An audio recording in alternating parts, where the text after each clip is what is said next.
Halo Sobat Penat, kembali lagi di podcast Ngobrol PR, tempat kita bahas strategi komunikasi yang bikin citra publik makin kuat. Nah, bersama saya Mutiara Dewi dan rekan saya Fatma Listari. Oke, jadi hari ini kita bakalan bahas salah satu tokoh politik yang namanya udah pasti nggak asing di telinga kalian. Dan akhir-akhir ini juga viral nih.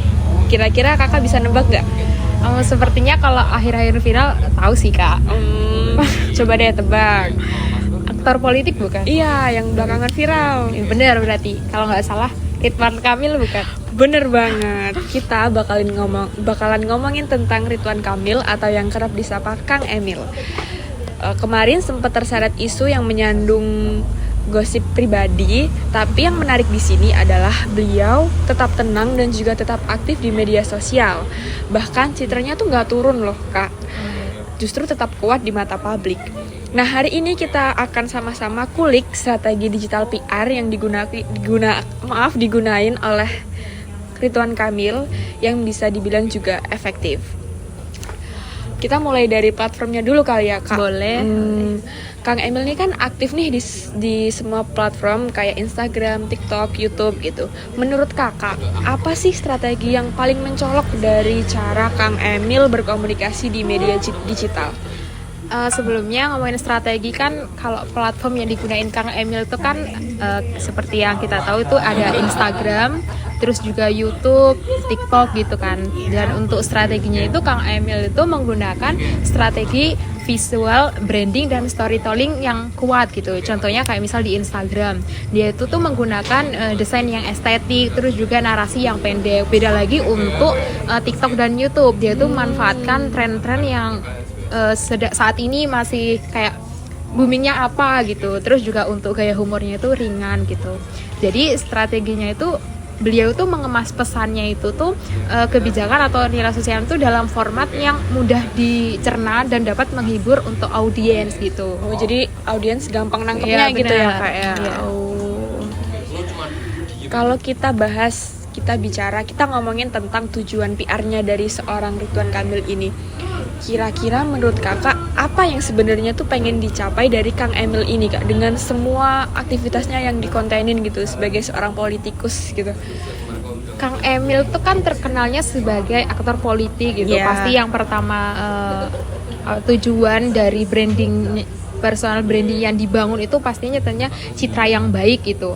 Dikenal sebagai pemimpin yang kreatif, terus juga modern, terus juga agar dekat dengan rakyat gitu. Yang kedua itu menjelaskan kebijakannya secara ringan juga, terus dapat mudah dipahami lah gitu.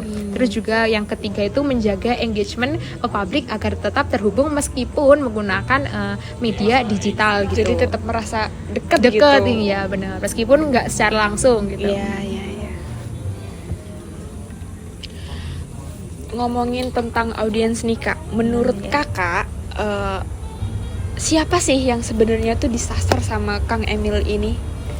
Kalau audiensnya sendiri untuk saat ini yang mendominasi itu kan untuk generasi milenial, terus juga Gen Z gitu, karena mereka itu tuh paling aktif gitu dalam media sosial. Terus juga mereka tuh punya kekuatan besar untuk membentuk opini publik gitu. Terus mereka tuh kayak netizen gitu. Iya benar, milenial ataupun Gen Z.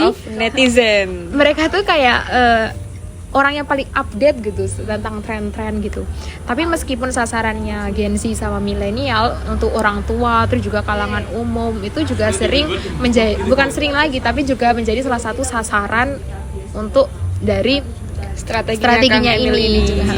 Benar. Karena juga sering mengangkat nilai kekeluargaan juga ya kalau dilihat dari kontennya, terus moral, terus juga kehidupan sosial gitu. Iya. Jadi beliau ini bisa memahami karakteristik dari audiensnya, gitu meskipun kan? Berbeda-beda gitu. Oke. Kalau dilihat dari pesannya nih kak, apa sih yang paling sering disampaikan dari Ridwan Kamil ini melalui konten-kontennya? Kalau pesan yang dominan tuh kayak lebih ke pentingnya keterbukaan, terus kayak inovasi, terus humor, juga terkait tentang kedekatan emosional antara pemimpin dan rakyat gitu. Terus juga dia tuh sering banget gitu membagikan cerita pendeknya mereka, dia kayak cerita pribadi, keseharian bersama keluarga, terus momen-momen religius kayak gitu sih. Juga kadang sampai sindiran-sindiran halus terkait tentang dunia politik gitu. Tapi semua itu tuh konsisten dengan citra yang dibangun pemimpin yang manusiawi, kreatif, juga komunikatif gitu. Oh, jadi tetap mempertahankan personal brandingnya gitu. Iya benar. Terus beliau ini kira-kira interaktif nggak dengan audiensnya itu di media sosial gitu? Sangat aktif sih Kak, justru karena beliau tuh sering banget membalas komentar gitu. Bahkan komentarnya itu juga kadang tuh nggak yang sifatnya secara kaku, bahkan kadang humornya tuh lucu begitu. Humoris ya? Iya benar. Kadang juga dia melakukan live session di TikTok untuk lebih dapat berinteraksi dengan audiens begitu. Jadi lebih dekat gitu. Iya benar. Kadang juga dia itu memposting ulang video-video dari followersnya begitu.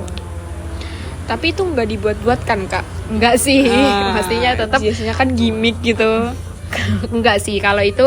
Kalau Ridwan Kamil tuh kadang dia tuh berinteraksi tuh lebih mengalir gitu aja. Jadi kelihatan secara natural, alami gitu. Jadi nggak terkesan dibuat-buat ataupun ya gimmick gitu tadi sih. Oke. Sekarang kakak kan dari tadi ini nanyain aku tentang Ridwan Kamil, terus juga di awal kan sempat kita singgung kan tadi sempat terkena isu gitu kan. Terus dari yang aku sampaikan tadi, kira-kira menurut kakak strategi yang dia gunakan di media sosial tadi itu kira-kira bisa nggak mengembalikan ya kesannya mengembalikan citranya dia yang sempat buruk gitu? Kalau menurut saya nih Kak ya, itu tuh Ridwan Kamil cukup berhasil sih mengembalikan personal brandingnya di sosmed itu.